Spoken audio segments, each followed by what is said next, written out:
Okay, so just like receivables is money that is owed to us, accounts payable, we also have trade credit that goes the other direction.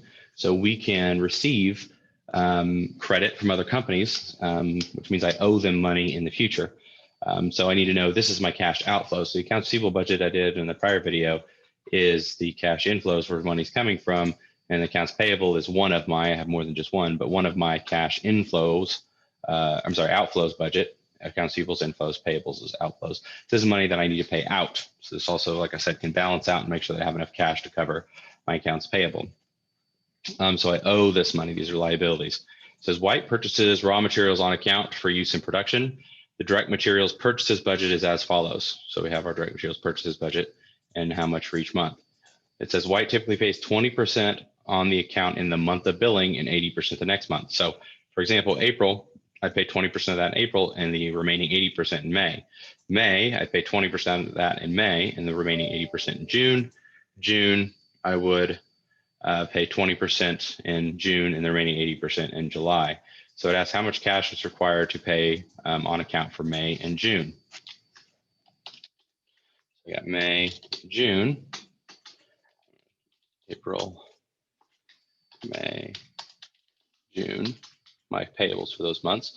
So in May, I'm going to owe 20% of April's is paid in April, the other 80% in May.